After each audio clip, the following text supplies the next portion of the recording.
Hey guys, Kerry, Werner here. Just finished up the road race here at Amateur Nationals yesterday. We kicked things off super early at 7 a.m. and yeah, figured I'd just walk you guys through it. Tell you guys about what happened. Yes, I used my Kona Super Jake, which is technically a cross bike, not a road bike. And I used a Maxxis Refuse tire, which is a training tire, not a race tire. No, right? How did I even manage one lap? Especially with these 44mm bars. I was taking wind like a ship sail. So yeah, super early morning. Had the alarm set for 5 a.m. Really wasn't pumped about that. However, there was a silver lining to that, and that was that we beat the heat. So we started things off at 7 a.m. bright and early. I got one of the last call-ups, and then we embarked on like 126 miles. We were doing 5 laps of a 23-mile course. I think there was like 1,500 feet of climbing a lap. It ended up being like 8,500 feet total for the day. We ended up doing about an hour or even less per lap. So we had a finish time of like 4 hours and 40 minutes for 120 plus miles, which was pretty fast. Immediately, one of my teammates from the Black Bibs, Jared Nieders, went off the front with somebody else and stayed out there for 2 laps. I'm not sure how much this actually affected the race, but it's worth mentioning. Jared's out there getting a bunch of TV time for the Black Bibs and the West End collection, which you should still buy, and I'll put the link to that in the video description. For me, the first lap went off and I was not feeling great. All of Oregon, and then, you know, that TT I did on Wednesday was still in my legs Thursday morning. During that first lap, I kind of realized this and then told myself that the rest of the race was going to be me putting on a clinic to see how little power I could put out every lap.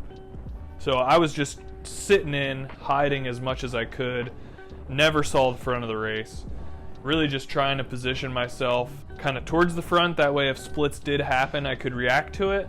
To be honest, like, that was basically my strategy the whole race. I think because of the nature of the racing, we had a couple teams at the front of the race. So the Best Buddies team was here, Project Echelon was here, and some Mike's Bikes guys were here. Those guys were controlling a lot of the race. After Jared and the other guy got brought back, I don't even know that there was another break that went until maybe just under 2 laps to go. When that break went, it was one guy from Echelon, Best Buddies, and Mike's Bikes. So like all the major teams were represented in that break. I think they got at most like a minute 45. The whole time I felt like the peloton was maintaining the same kind of average speed, if not getting faster. It's not like because those guys were out front, those teams were content and just kind of sitting up, waiting for that break to cross the line. We were still moving at a good pace. Again, I was just sitting in watching this all happen. It's worth noting that every lap, my lovely wife and some more of the Black Bibs crew was in the feed zone. And it was pretty sweet because we could just take bottles once a lap, and that was enough to kind of get us through.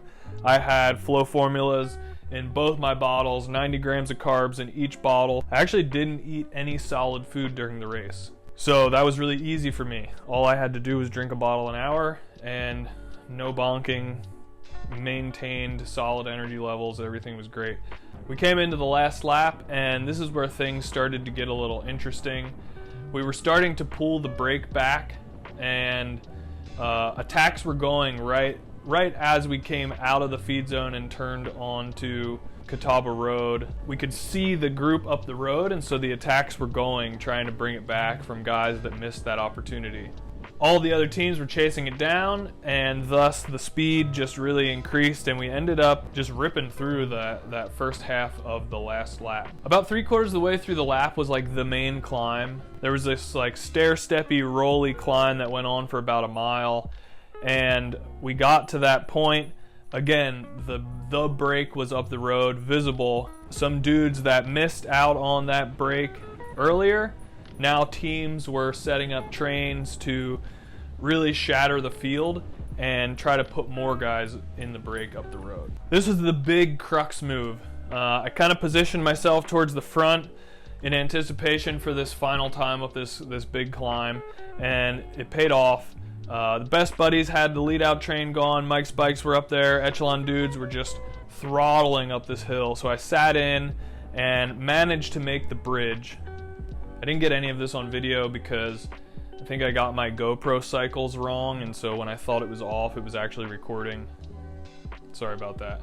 You'll have to take my word for this last bit. After we crested that first bit of the climb, we dropped down for 30 seconds and then did a 90-degree right-hand turn.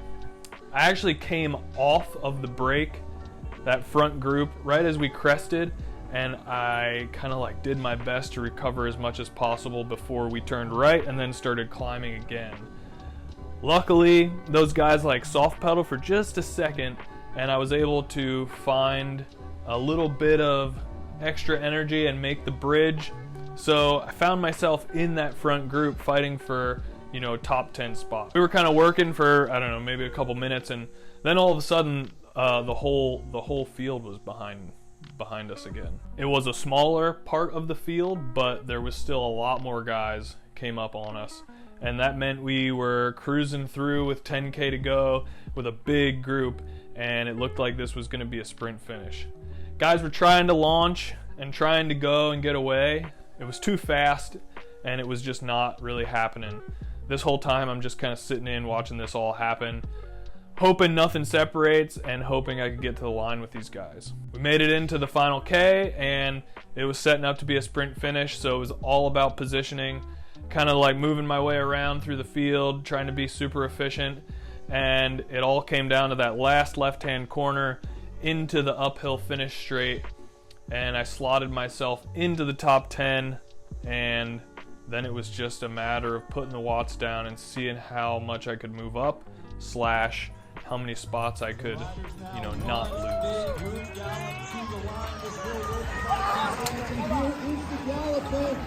Oh, damn, Kerry. Kerry's up there.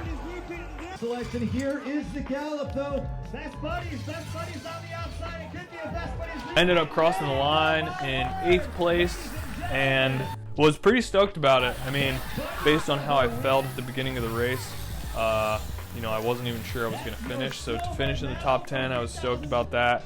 You know, really happy my strategy of sitting in worked out and there weren't any major breaks that got away early and stayed away. Kind of relying on my cyclocross like VO2 max repeatability here. Really stoked that this course didn't lend itself to a lot of really long drawn out efforts. And yeah, then after the finish line, all I was thinking about was how sick it was that we were not racing today on Friday, and that I could have a day off before the crit on Saturday night. I haven't been able to sleep in since I traveled home from Oregon, and really took advantage of that today. Stoked I get to take advantage of that tomorrow since we don't race till 6 p.m. Tomorrow is the crit, 6-corner crit, right in downtown Roanoke, 3 miles from my front door, so I'm stoked I get to ride there, and look forward to getting after it, try to be better about hitting the GoPro and not running the battery out before the end. And thanks for watching. We'll see you guys after the crit tomorrow.